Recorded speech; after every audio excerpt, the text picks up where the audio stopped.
El 19 de abril de 1989, todo cambió para siempre en la vida de Antron McCray, Kevin Richardson, Yusef Salaam, Raymond Santana y Corey Weiss. 4 adolescentes afroamericanos y un hispano de Harlem, que estaban en el momento erróneo y en el lugar equivocado. Esa noche en el que un grupo de 30 jóvenes afroamericanos recorrió Central Park, causando alboroto y molestando a varios transeúntes, Trisha Meili, una mujer de 28 años que había salido a correr por el parque, apareció inconsciente, golpeada y abusada. Cuando la encontraron, se debatía entre la vida y la muerte, y pronto entró en coma. Linda Feinstein, la fiscal especializada en violencia contra la mujer a cargo de la investigación, se obsesionó con una idea. Los jóvenes que causaron problemas esa noche eran los mismos detrás de la violación. Entonces los detectives e investigadores a su cargo se pusieron manos a la obra y unos días después ya tenían confesiones grabadas en un video que delataban a los 5 adolescentes.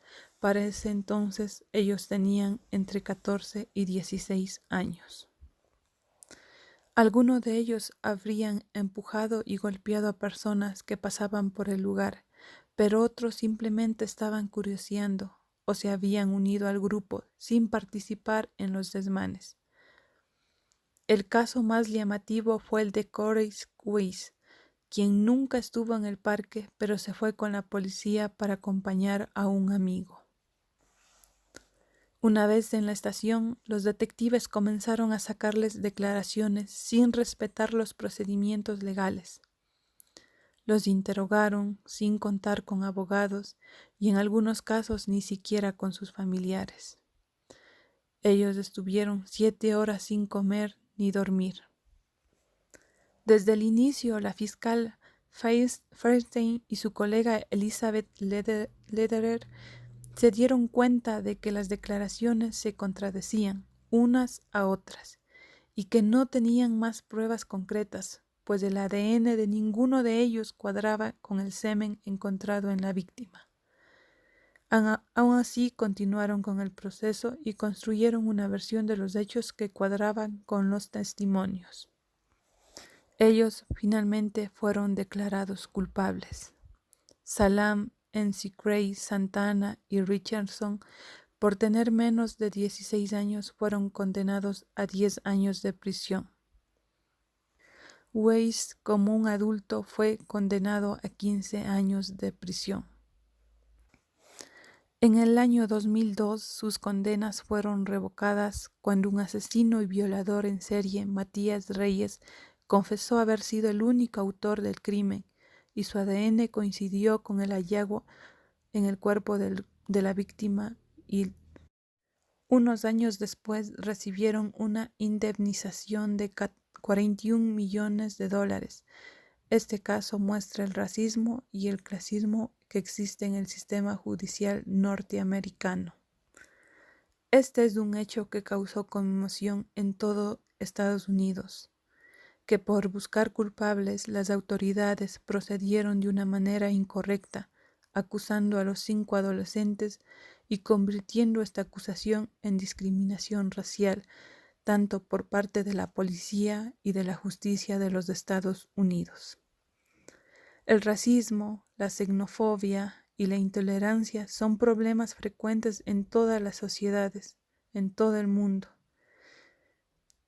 La imposibilidad de promover la igualdad y en su lugar sembrar el odio contra migrantes, personas vulnerables o solo por su diferente color de piel, equiparan su imagen con la delincuencia, creando prejuicios que dañan a estas personas, a su vez causando que cuando hay algún crimen, ellos sean juzgados injustamente.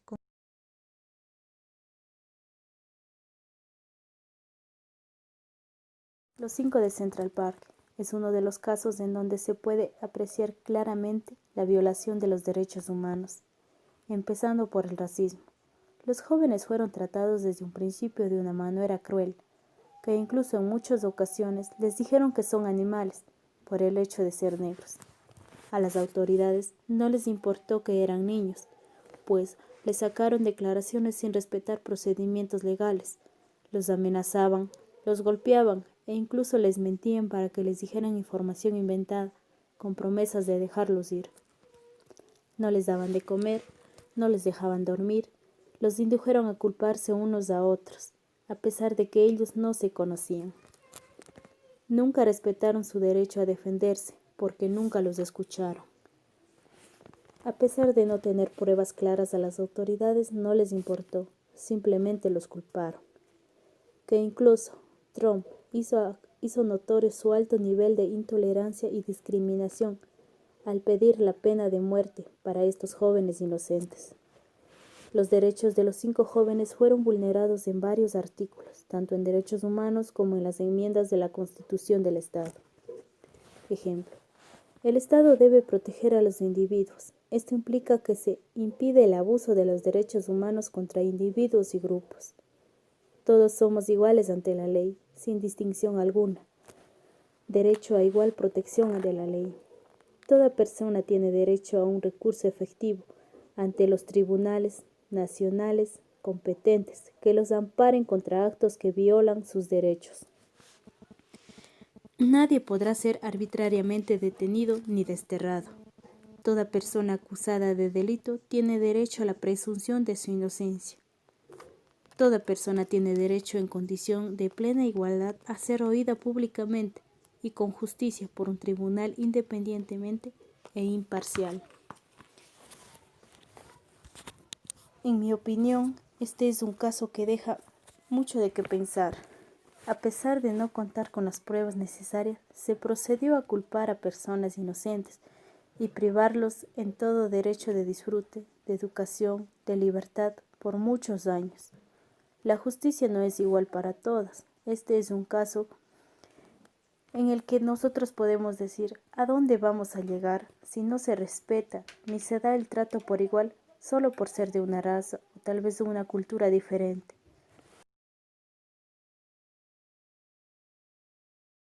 Este caso es la muestra clara del racismo y el clasismo existente en el sistema judicial norteamericano. No solo se vulneran derechos humanos, sino también se incumple con la Constitución, en especial con la quinta y la sexta enmienda, la cual garantiza a un ciudadano el derecho de negarse a responder o rendir declaraciones, así como de solicitar a un abogado. Estos jóvenes fueron obligados a declarar bajo mucha presión y sin la presencia de sus padres. Estos jóvenes recibieron un juicio injusto e imparcial. La fiscal se encargó de esconder pruebas que demostraban su inocencia. Fue uno de los tantos casos de injusticia presentes en Estados Unidos, principalmente basados en el racismo. Donald Trump aprovechó esta oportunidad y pidió el regreso de la pena a muerte. Aunque años después se supo la verdad, la vida de estas personas no volvió a ser la misma. Fueron golpeados por el racismo, especialmente cuando iban a buscar trabajo. Se les negaban muchas oportunidades y se les juzgaba por su pasado. Esto fue muy injusto debido a que ellos eran inocentes. El racismo es uno de los problemas que aqueja actualmente. Se han visto en el mundo muchas manifestaciones en contra del racismo. Muchos hechos perpetrados principalmente por blancos han dañado la vida de miles de jóvenes o de personas de color.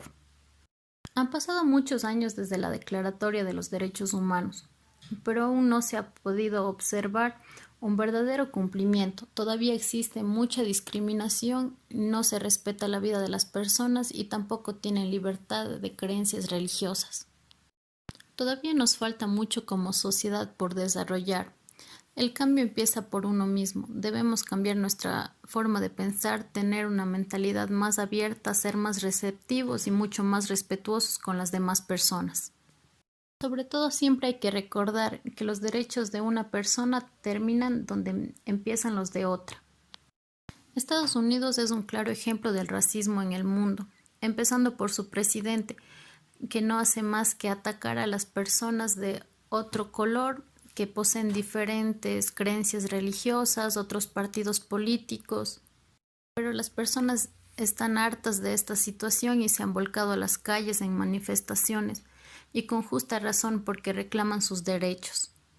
Como sociedad nos falta mucho por aprender, pero esto no es imposible de lograr. Si queremos un cambio, debemos empezar por nosotros mismos.